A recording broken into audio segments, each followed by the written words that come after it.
nagaa keessanii hordoftoonni Daandii Akkaadaamii. Kun chaanaalii keessan Daandii Akkaadaamiidha.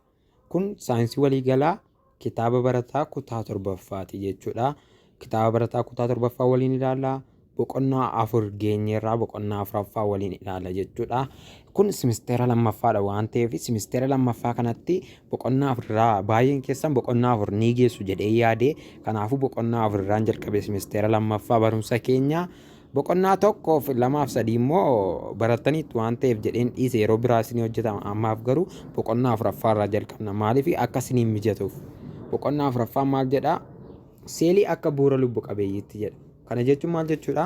Seelonni akka bu'uura lubbu qabeeyyiitti yeroo jedhu seeliima waa'ima seelii qorata jechuudha irra caalaa. Viidiyoo har'aa keenya yookaan paartiiwwanii keessatti waa'ee maal ilaallaa? Waa'ee maayikirooskooppii. Maayikirooskooppii jalatti immoo maal ilaallaa? Kalaqamuu fi faayidaa maayikirooskooppii. Maayikirooskooppii maaliif nu fayyadaa kan jedhu ni ilaallaa. 4.1 immoo gosoota maayikirooskooppii kan jedhu waliin ilaalla. Viidiyoo paartiiwwanii keessatti maayikirooskooppii fi maayikirooskooppii jalatti 4.1 kalaqamuu fi faayidaa maayikirooskooppii 4.12 gosoota maayikirooskooppii kan jedhu waliin ilaalla jechuudha. Kallattiidhumaan gara barumsa keenya irraatti adabarru. Boqonnaan kun irra caalaan isaa baayoloojiidha jechuudha. Baayoloojii irratti hundaa'a. Saayinsii waliigalaa wantoota gurguddaa sadii irraa uumameera akkuma kanaan dura barsiisaan keessan isinitti himetti baayoloojii, fiiziksii fi keemistirii. Boqonnaan 4 waa'ee baayoloojiiti jechuudha.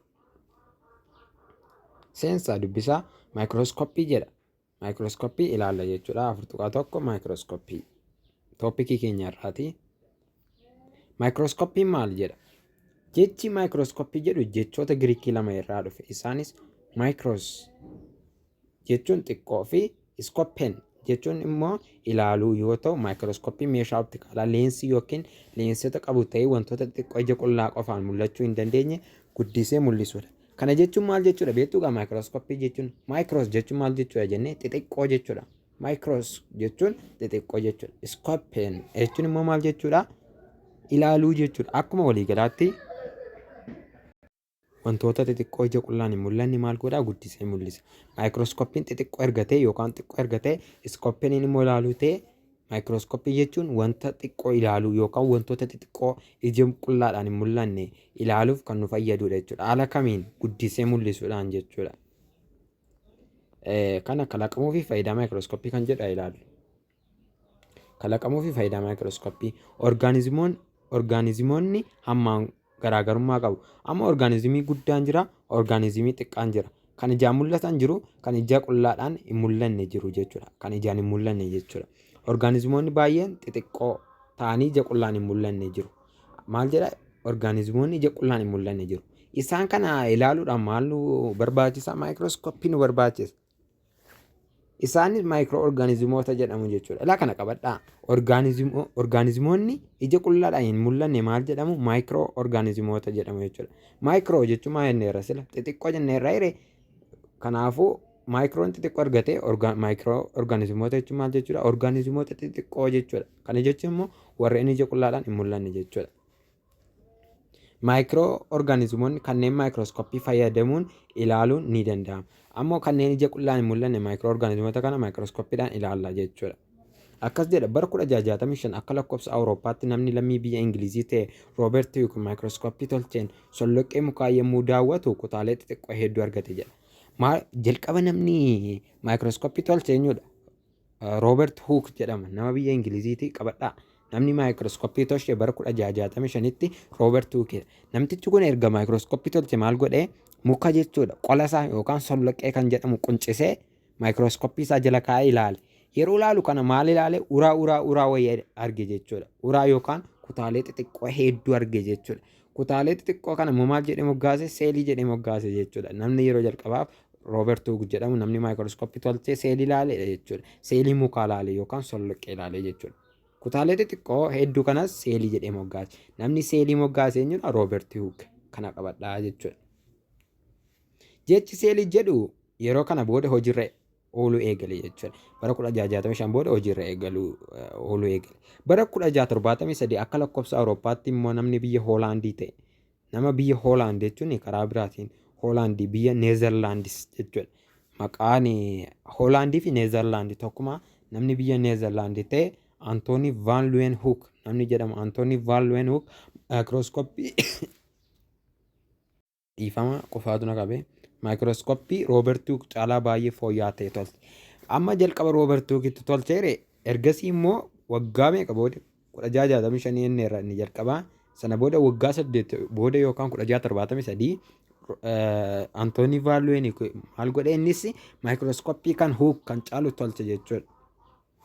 Innis maayikiroo orgaanizimoota jechuun maal jechuudha?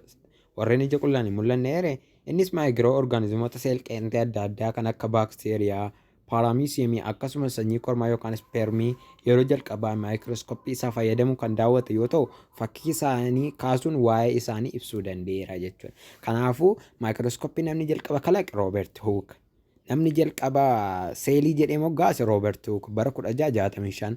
Namni jalqaba seelii daawwate Roobert Hooke. Namni Roobert Hooke immoo maal daawwate? Seelii mukaa yookaan qola mukaa. Namni yeroo jalqabaatiif paaraamiisiyemii fa'aa baakteeriyaa sanyii kormaa fa'aa daawwate immoo maayikirooskooppii fooyya'aa tolche Antooni Van Leeuwenhoekidha jechuudha. Kana adda baasaa qabadhaa. Faayidaan maayikirooskooppii maali jedha? Maayikirooskooppiin faayidaa lama qaba. Inni tokkoffaan akkas jedha. Maayikirooskooppiin faayidaalee gurguddoo lama qaba jedha. Isaanis wantoo yookaan eddattoo guddisee mul'isu. Kan isin beekuu qabdanii wantoo yookaan eddattooni wanta maayikirooskooppii jalatti ilaalamudha jechuudha. Amma fakkeenyaa dhiiga keessan yeroo mana yaalaa deemtanii maayikirooskooppii jala yoo keessan dhiigi keessan maal jedhama? Eddattoo jedhama jechuudha. Amma fincaanis ta'uu danda'a, waan garaa dhaabawus ta'uu danda'a, isin fuudhuu danda'u mana qorichaati. Inni maal jedhama? Eddattoo jedhama. Faayidaan maayikirooskooppii inni tokko maalidhaa? Eddattoo yookaan amma dhiiguma keessan sana yeroo mana yaaliitti geessitanii guddisee mul'isa jechuudha. Kun faayidaa isaa inni tokkoffaa. Maalidhaa? Eddattoo guddisee mul'isuu. Lama caasaalee isaanii addaan baasee agarsiisudha. Amma eddattoo hin mul'isiyaa jennu gaa.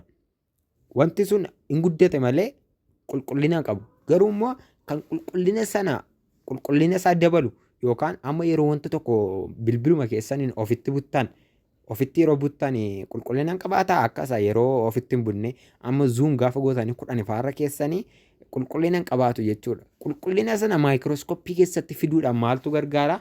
Faayidaa maayikirooskooppii inni tokko maal godhaa? Qulqullina isaa adda baasa jechuudha. Seeraan qulqulleessa jechuudha. Kanaafuu faayidaan maayikirooskooppii inni tokkoffaan maalidhaa? Eddattoo guddisee mul'isa. Inni lammaffaan immoo hin qulqulleessa yookaan addaan baasee agarsiisudha caasaa. Guddisee mul'isuun maalidha? Guddisee mul'isuu jedha. Dandeettii maayikirooskooppii wantoo qo'atamu hamma qabatamaa isa irraa harkaan baay'een guddisee mul'isudha. Harka baay'een guddisee mul'isudha. Amma wanti kun wanta kana yoo taate guddisee ala kanaatiin mul'isuu danda'a jechuudha. Inni lammaffaan addaan baasee agarsiisuu. Dandeettii maayikirooskooppiin caasaalee eddattoo daawwatamanii addaan baasee agarsiisudha. Amma kuni kana ilaalaa jirtu jennu gaa. Maal godhaa? Inni addaan baasee mul'isuun tokko tokkoon seeraan qulqulleessee agarsiisuuf fayyada jechuudha. Faayidaan maayikirooskooppii. Gosoota maayikirooskooppii haa ilaallu. Maayikirooskooppiin gosoota adda addaa jiru. Kanneen keessaa kutaa kanatti maayikirooskooppii salphaa fi maayikirooskooppii koompaawundiidha jechuudha. Gosoota maayikirooskooppii meeqa jira? 2. Amma kan ilaallu hedduu jiru garuu nuti 2 ilaalla. Maayikirooskooppii salphaa fi maayikirooskooppii koompaawundii. Gaaffii magariisa kanaas hojjedhaa. Ministeerri irra nufa waan ta'eef. Ishii maayikirooskooppii salphaatti dabaru. Maayikirooskooppii salphaan leensii tokko qofa qabudha. Maayikirooskooppii salphaa jechuun leensii meeqa qaba? Leensii tokko. Leensii jechuun ilaa kunoo kan ittiin ilaalamu kanaadha jechuudha. Leensii meeqa qaba? Tokko qofa qaba jechuudha. Leensii harkaa fakkii 4.1 fakkeenya gaarii maayikirooskooppii salphaati. Ilaa kun maayikirooskooppii salphaa fakkii 4.1 jechuun kanaadha jechuudha. Fakkeenya gaariidha jechuudha. Akkas jedha. Innis wantoota si'a 10 hanga 20 amma 20 xaa kan jedhu kuni wanta tokko 10 hanga 20 harka 10 guddisee mul'isa yookaan harka 20 guddisee mul'isuu danda'a jechuusaati. Inni lammaffaa maayikirooskooppii koompaawundii. Ilaalu maayikirooskooppii koompaawundii sirnaa leensota 2 qaba. Maal jenne sila? Maayikirooskooppii salphaan yookaan inni kun meeqa qaba jenne? Tokko qaba jenneeree salphaan kun. Maayikirooskooppii koompaawundiin immoo meeqa qaba jenne? 2 qaba jenne. Innis leensii ilaaltuu fi leensota wanta eessaati. Leensii meeqa qaba jenne? Leensii 2. Amma leensii 2 jechuun leensii ilaaltuudha inni tokko. Inni lammaffaan leensii wanta eessaa kana gara gadiitti ilaalla. leensii ilaaltuu fi wanteessaa. Maayikirooskoppiin kompaawundii leensii ilaaltuu tokko qabu moonokulaar jedhama. Leensota ilaaltuu lama kan qabu immoo baayinokulaar qabaachuu danda'a jechuudha. Leensiin ilaaltuun dandeettii guddisee mul'isuu adda addaa qaba. Leensiin ilaaltuun hedduun isaanii heddettoo si'a 10 guddisee mul'isu. Maal ilaaluu qabdu beektu isin? Maayikirooskoppii kompaawundii jechuun kanaadha. Leensii lama qaba jechuun leensii inni tokko kanaadha.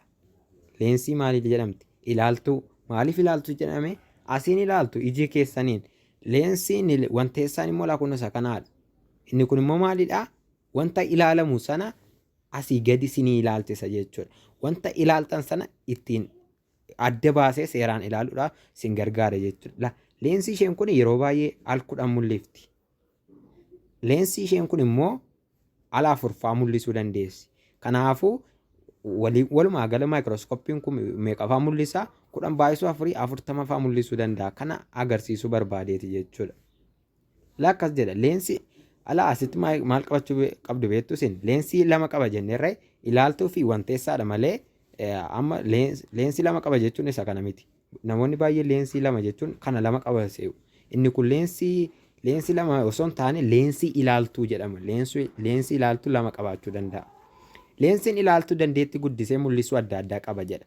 Leensii ilaaltuun hedduun isaanii dandeettii heddettoo si'a 10 guddisee mul'isuu danda'u jechuudha. 10 jechuun mul'isuu danda'u. Haala 10 butuu danda'u jechuudha. Leensonni wanteessaa immoo dandeettii guddisee mul'isuu adda addaa qabu. Leensiin abbaa aangoo gadi aanaa yookaan inni xiqqaan si'a 4 mul'isa jechuudha. Abbaan aangoo giddu galeessaa immoo si'a 10. Abbaan aangoo olaanaa immoo 40 jechuudha. Kana jechuun wanteessaan 40 erga ta'e inni olaanaan leensiin immoo 10 mul'isaa jirti. Wanteessaan immoo meeqa? 40. 10 ittiin baay'ifna jechuudha. Amma leensii aangoo gadi aanaadha yoo laallee 4 mul'isa. Leensiin ilaaltuun immoo 10 gaafa walitti baay'atu 40 mul'isa jechuudha. Leensii giddu galeessaa meeqa mul'isa qofaasaa 10 jenneerra. Leensii ilaaltuun 10 gaafa walitti baay'ifnu meeqa ta'a? 100 ta'a jechuudha. Leensii giddu galeessaa yoo laalle 100 ta'a jechuudha. Abbaa aangoo olaanaa leensii abbaa aangoo olaanaa meeqa mul'isa? Wanteessaan jechuudha 40. Leensii ilaaltuun 10 gaafa ittiin baay'ifnu 400 mul'isa. Ala 400. Cuuphaa zayitiin ammoo si'a 100 jedheere wanteessaan. Leensiin ilaaltuu immoo meeqa? 10 gaafa walitti baay'atu 1000 illee mul'isuu danda'a jechuudha. Hammi guddisee mul'isuu maayikirooskooppii kompaawundii kan shallagamu humna guddisee mul'isuu leensii ilaaltuu fi leensii wanteessaa waliin baay'isuudhaan jechuudha. Maal goonaa?